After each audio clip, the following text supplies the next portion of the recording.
Alright, let's talk about one of the first real wake-up calls in Where Winds Meet. If you've made it through the Heaven Has No Peer storyline and explored the Qianye region, you already know the game has been taking it a bit easy on you, until now. The journey ends with, for whom does he return? And that's where Qianye the Witch, also known as Heartseeker, steps in to remind you that this world is not playing around. She's turned the peaceful, blissful retreat into a twisted maze, and from the moment you enter, you can feel that this fight is going to be different. In this video, I'll walk you through exactly how to defeat Qianye the Witch without losing your sanity. Her attacks hit hard, her patterns can be overwhelming, and rushing in is the fastest way to get sent back to the checkpoint. We'll break down which moves you absolutely need to watch out for, when to play it safe, and how to slowly take control of the fight. So, if Qianye has been giving you trouble or you just want a clean, confident win, stick around. Let's break her down together.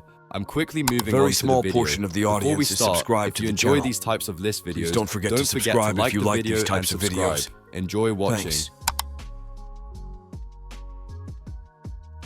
In the first part of the Qianye the Witch fight, things will feel very familiar if you remember the Heartseeker encounter earlier in Where Winds Meet. She opens with the same wide scythe swings and heavy overhead attacks, and honestly, this is a good thing for us.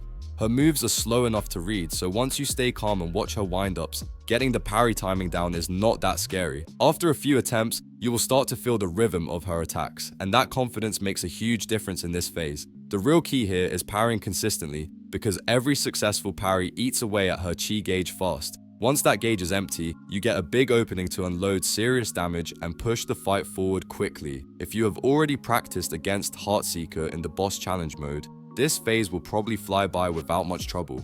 Treat it like a test of patience and timing rather than raw aggression, and you will see just how manageable Qianye the Witch really is once you control the pace of the fight. After you drain Qianye the Witch's health bar, the fight is far from over. She pulls you into a mirror dimension, and this is where phase 2 really begins. Here, she is faster, more aggressive, and constantly gliding around the arena while swinging her scythe in wide arcs, usually trying to hit you from the side.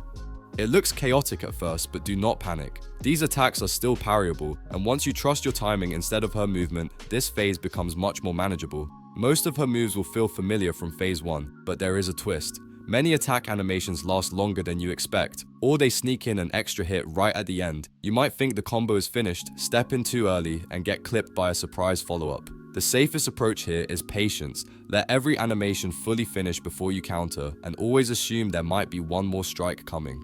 Another big mechanic to watch for is when Qianye starts charging energy into her scythe and holds it behind her body.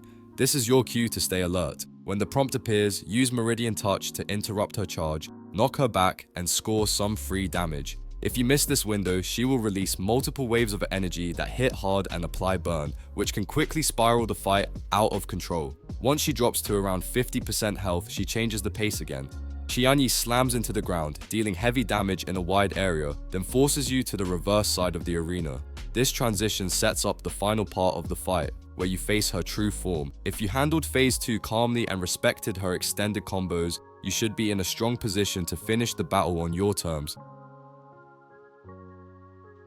Phase 3 is where Qianye truly tries to overwhelm you. In her white form, she becomes much harder to track, constantly vanishing and reappearing right before attacking. Most of the time, you only get a split second to react before her scythe is already on the way.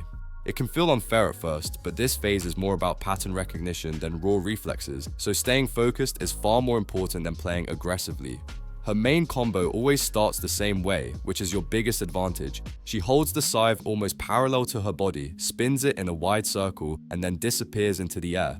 A moment later, she drops in directly above you with a downward slash, vanishes again, and follows up with 2 wide sweeping attacks. After that, she reappears right in front of you and ends the sequence with a strong diagonal cut. It is a long chain, but once you know the order, it becomes much easier to survive.